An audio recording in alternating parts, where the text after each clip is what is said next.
मेरे पास में बहुत पुरानी आयुर्वेद की पुस्तक है, तो वहाँ पर भी मैंने इसके बारे में पढ़ा था। इसकी बड़ी ही महिमा है, बड़ा ही ज़बरदस्त ये लाभ देता बड़े।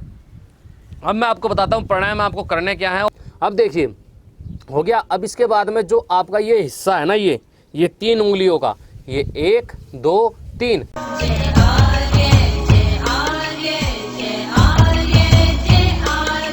जय आर्यवर्त जय आर्यवर्त जय आर्यवर्त जय आर्यवर्त। इस देश के युवा जाग उठो, नवराष्ट्र का निर्माण करो।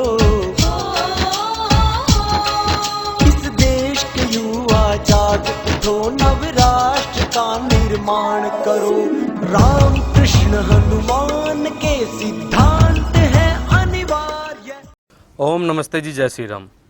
दोस्तों ये वीडियो मैं अपने उन भाइयों के लिए बना रहा हूँ, उन माताओं बहनों के लिए बना रहा हूँ जिनको दमे का रोग काफ़ी परेशान करता है। और देखिए आप और हम सभी काफ़ी गाँव से, हर जगह से ताल्लुक़ रखते हैं, संबंध रखते हैं।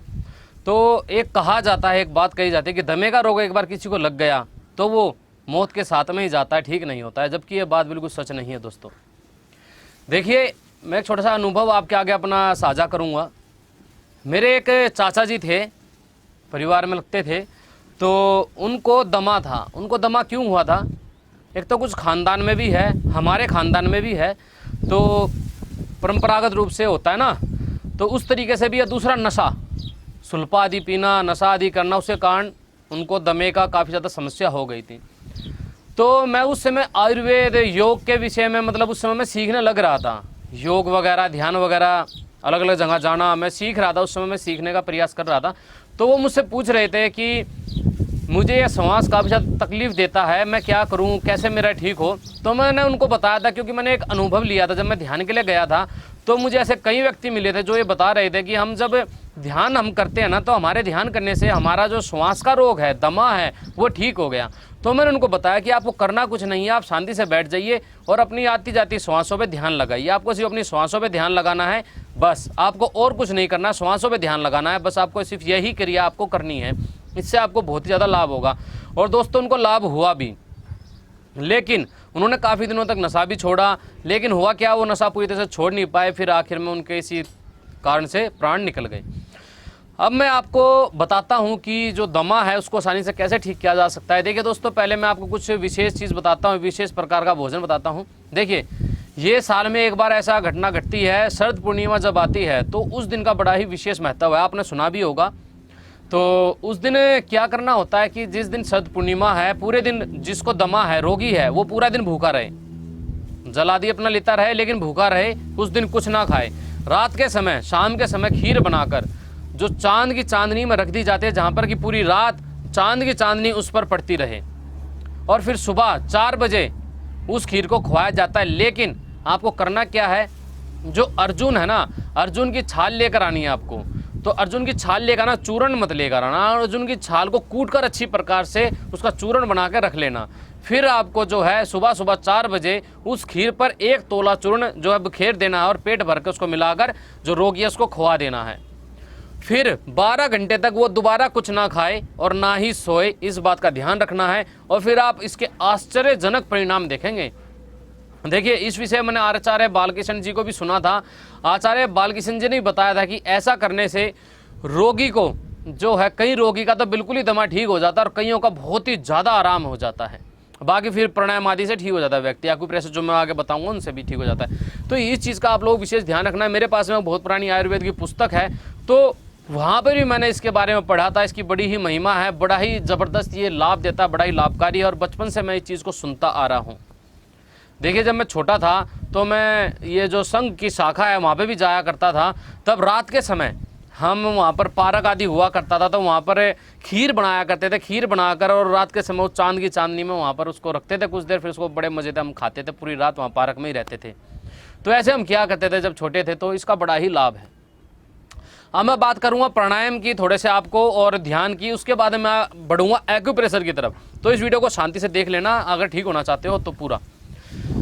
और हाँ, मुझे कमेंट में ज़रूर बताना कि आपने पूरी देखी या नहीं देखी, या फिर आप बोर हो गए। देखिए अब मैं आपको बताता हूँ प्राणायाम आपको करने क्या है। और एक चीज़ बता देता हूँ कि देखिए, ऐसा नहीं होता है कि आप सब कुछ ही ऑनलाइन या वीडियो आदि देखकर ही आप स्वस्थ हो जाएं। आपको यदि भयंकर समस्या, आपको बोलते हुए भी समस्या आ रही है, आपको काफ़ी ज़्यादा कफ है, काफ़ी ज़्यादा बढ़ गया, काफ़ी ज़्यादा समस्या बढ़ गई है, तो आपको सीधा पतंजलि में संपर्क करना चाहिए। वहाँ पर काफ़ी अच्छे अच्छे आयुर्वेद के आचार्य हैं, वैद्य हैं। जितने पतंजलि के स्टोर आप देखेंगे ना बड़े बड़े, हर एक शहर में आपको मिल जाएंगे। वहाँ पर जाना, मुफ्त में आपको सलाह देंगे, मुफ्त में आपको जानकारी देंगे। वहाँ पर जाना, उनसे संपर्क करना, आपको बढ़िया औषधियों के बारे में बताएंगे, आपके हिसाब से बताएंगे जैसा आपको रोग होगा। ये प्राणायाम आदि ये सब कुछ आपको बहुत ही ज़्यादा लाभ देता है। लेकिन हर व्यक्ति की स्थिति ना एक जैसी नहीं होती है। हर एक व्यक्ति ऐसा नहीं होता है कि जिसको मतलब कि काफ़ी व्यक्ति ऐसे होते हैं जिनको बहुत ही ज़्यादा समस्या होती है, बहुत ज़्यादा परेशानी होती है। तो हर प्रकार का व्यक्ति होता है, तो इस बात का हमेशा ध्यान रखना। फिर आप पतंजलि में संपर्क करना, वहाँ पर आचार्य बालकृष्ण जी की देख रेख में आप बिल्कुल स्वस्थ हो जाएंगे। मैं आपको पूरा 100% गारंटी देता हूँ। अब आगे बढ़ता हूँ। देखिए, आपको प्राणायाम में क्या करना है, आपको जो है ना श्वासों की गति, जैसे मैं बताता हूँ, हमेशा कहता हूँ लंबे गहरे श्वास लेने छोड़ने, यहाँ पर आपको मध्यम गति से करना है।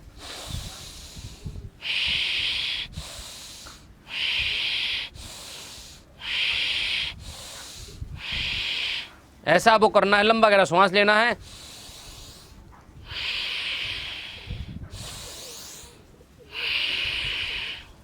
ये करना है। और आपको करना कपालभाति। वैसे मैं अब हर किसी को बताता नहीं हूँ कपालभाति करना, लेकिन इसमें आप कर सकते हो। इसमें कैसे, आपको जो है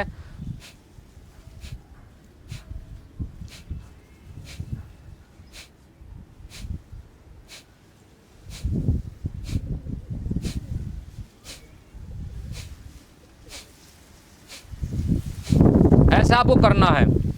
और एक चीज़ बता देता हूँ, जब आप ठीक हो जाएं तो कपालभाति को छोड़ देना, फिर आप बाह्य प्राणायाम शुरू करना। कपालभाति को आप खाली एक ऐसी दवाई औषधि के रूप में ले सकते हैं जो कि आपके रोग को जल्दी ठीक कर दे। बाद में आपको जो है मजबूत, जो हमारे ऋषि मुनि प्राणायाम क्या कहते हैं, बाह्य प्राणायाम, उससे भी रोग दूर होते हैं, लेकिन वो धीरे धीरे ठीक करता है। जैसे आप देखते हैं ना, जिम आदि में व्यायाम करने जाते हैं बच्चे, को काफ़ी जल्दी डोले छोड़े फुला लेते हैं, काफ़ी ज़्यादा जल्दी मजबूत है, अपने आप को दिखा देते हैं बनाकर। और एक देसी मेहनत जो करता है वो व्यक्ति 2 या 3 साल में जाकर बड़ा ही ज़बरदस्त मजबूत होता है। तो ऐसी ये चीज़ कार्य करती है। कपालभाति से कैंसर भी ठीक होता है, शरीर में गांठें हैं वो भी ठीक होती हैं, दमा भी ठीक होता है। बहुत ही ज़्यादा लाभदायक है ये चीज़। लेकिन यदि आप कपालभाति ही करते रहेंगे और दूसरी चीज़ बाद में नहीं अपनाएंगे सही चीज़, तो ये आपको रोग वापस आएगा, निश्चित रूप से आएगा जब आप छोड़ देंगे। इस बात का ध्यान रखना, क्योंकि ये देखा गया है, जो व्यक्ति कपालभाति करे कैंसर आदि भी ठीक कर लेते हैं, लेकिन बाद में छोड़ देते हैं तो उनको कैंसर दोबारा हो जाता है।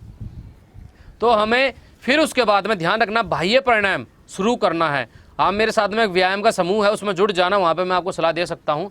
तो वहाँ पर फिर आपको शुरू करना, जब आपका दमा आदि ठीक हो जाए। तो आपको इस प्रकार से करना है। पहले तो लंबे गहरे श्वास लेने छोड़ने की क्रिया थोड़ी मध्यम गति से, बिल्कुल धीमा नहीं, थोड़ी मध्यम गति से।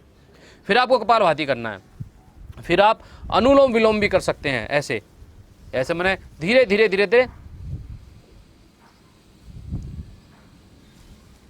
पूरा भर लिया मैंने छाती पेट फेफड़े को, फिर निकाल दिया।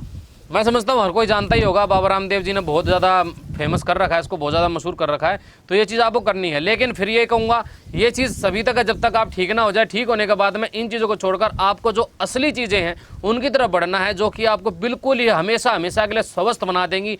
आपके शरीर में दोबारा रोग कभी जीवन में आएगा नहीं, इस चीज़ का ध्यान रखना। तो ऐसे आपको ये करना है। और इसके बाद में आप ये चीज़ें कर कर, पहले आप देखिए, मैं शुरू से बताता हूँ। लंबे गहरे सांस लेना है, 10 मिनट करना है इसको। फिर 10 मिनट या 5 मिनट कपालभाति।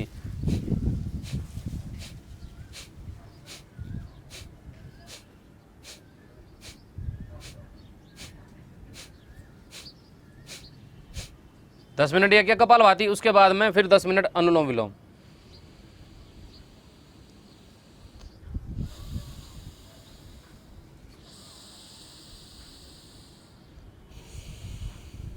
इस प्रकार से अनुलोम विलोम किया। फिर आपको शांति से बैठ जाना है। फिर आपको अपना ध्यान लगाना है। आती जाती श्वासों पे ध्यान लगा सकते हैं। जो श्वास आ रही है, जा रही है, आ रही है, जा रही है, उसको महसूस करना है।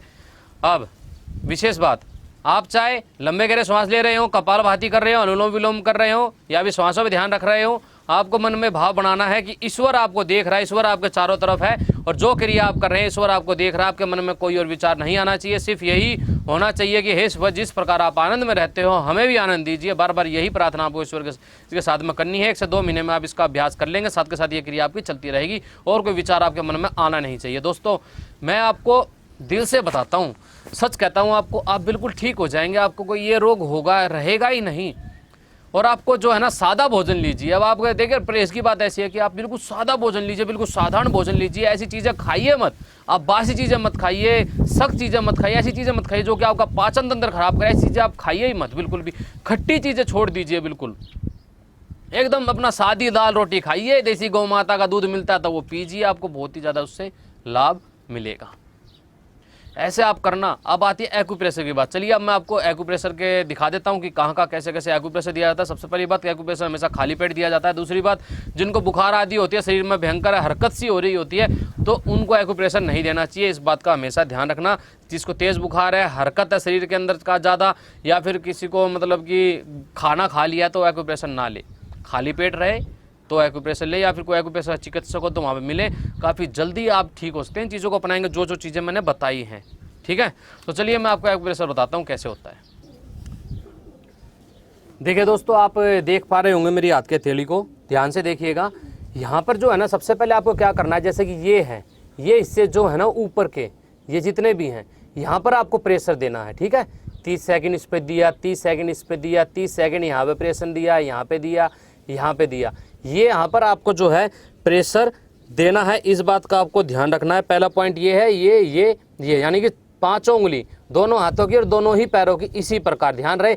जहाँ पर हम यहाँ हाथों पे दबा रहे हैं, दोनों हाथों पे वही पॉइंट है, और वही जो पैर हैं, पैरों पे भी वही पॉइंट है, और वहाँ पर भी उन्हीं को ही दबाना है।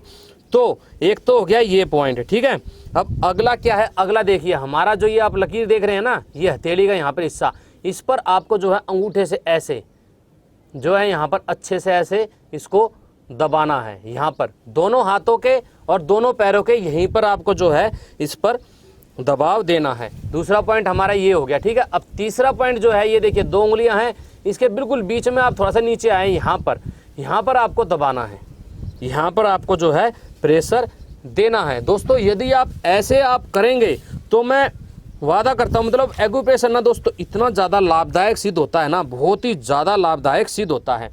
अब देखिए हो गया। अब इसके बाद में जो आपका ये हिस्सा है ना, ये 3 उंगलियों का, ये 1 2 3, यहाँ से इसको ऐसे लेते हुए आप गोलाई बनाएंगे ऐसे। यहाँ पर आपको जो है इन पर जो है दबाव प्रेशर देना है, इन पर प्रेशर देना है। दोनों हाथों का अच्छे से देख लीजिएगा। इस प्रकार से आपको यहाँ पर ये जो है ना 3 उंगली इसके नीचे ऐसे यहाँ पर यहाँ पर आपको प्रेशर देना है। फेफड़ों के लिए बहुत ही अच्छा होता है। ये अलग अलग है, पिट्यूटरी, पिनियल, गले के और आपके फेफड़ों के, पेट के अलग अलग प्रेशर हैं, जो कि सारे प्रेशर दिए जाते हैं दमे के अंदर। तो ये आपको देना है। अब आ जाइए यहाँ पर। अब देखिए हमारा जो ये हाथ है ना, यहाँ पर देखिए जब हम ऐसा करते हैं तो बीच में जो ये बन रहा है ना, यहाँ पर इस प्रकार से यहाँ पर आपको जो है यहाँ पर अच्छे से दबाना है, यहाँ पर प्रेशर आपको देना है। ठीक है ना, ऐसे दूसरे हाथ पे देना है, ऐसे पैर पे देना, अंगूठे के बीच में। तो यहाँ पर आपको जो है प्रेशर देना है। आप चाहे तो 15-15 सेकंड के लिए मसाज सी कर सकते हैं यहाँ पर हर जगह इसमें। ठीक, इस प्रकार से आप यहाँ मालिश कीजिए। और मैं आपको एक चीज़ बताता हूँ कि आप जो है कोशिश कीजिएगा कि आपका ये क्या बोलते हैं, इसमें एक वो बॉल सी आती है भींचने के लिए, उसका मैं लिंक दे दूंगा ढूंढकर, अलग अलग जो जो जरूरत होंगी इन चीज़ों के लिए वो आप मंगवा लेना। वहाँ से आप उसको ऐसे भींच सकते हैं। उसके अंदर क्या है, लकड़ी के पैने होते हैं, उससे आपका काफ़ी प्रेशर हो जाते हैं। अब आता है, अब आप यहाँ पर आ जाइए अपने हथेली इस पे। ठीक है ना, अब यहाँ पर क्या है, यहाँ पे देखिए ऐसे ये सीधा आ रहा है, 1 ये 2 और ये 3। ठीक है ना, यहाँ पर आपको इसको ऐसे ऐसे दबाते हुए आना है। देखिए यहाँ पे ऐसे दबाना है ऐसे, ठीक, और यहाँ पर दबाना है ऐसे ऐसे, इसके बीच में मतलब दोनों उंगलियों के बीच में से यहाँ पर ऐसे ही, इस हाथ पे इस हाथ पे इस हाथ पे, ऐसे ही पैरों पर। दोस्तों मैं वादा करता हूँ यदि आप जो मैंने इस वीडियो में बताया है, यदि आप ये सब कुछ करने में कामयाब हुए, ये सब कुछ किया, तो निश्चित रूप से आपका जो दमे का रोग है ना दोस्तों बिल्कुल ठीक हो जाएगा। ये रहेगा ही नहीं आपके शरीर में, मैं गारंटी देता हूँ आपको। आप इसको करके देखिए। यदि आप इसको खुद नहीं समझ पा रहे हैं तो अच्छे योगाचार्य से मिलिए, कोई एक्यूप्रेशर का चिकित्सक हो बढ़िया, उससे मिलिए, पतंजलि में संपर्क कीजिए, वहाँ पर आपका सब कुछ ही समाधान हो जाएगा। ठीक है ना, ऐसा होता है कि ऑनलाइन देखकर नहीं समझ पाता है व्यक्ति, लेकिन आप पतंजलि में संपर्क करेंगे, इधर उधर आयुर्वेद का चारों से मिलेंगे तो आप फिर अच्छे से कर पाएंगे। ठीक है, तो बाकी मेरा व्यायाम का समय, वहाँ पर जुड़ जाना। कोई शंका हो तो वहाँ पर आप मुझसे पूछ सकते हैं, मैं आपकी पूरी सहायता करूँगा। तो ठीक है दोस्तों, आप सभी को नमस्ते, जय श्री राम, जय आर्यवर्त।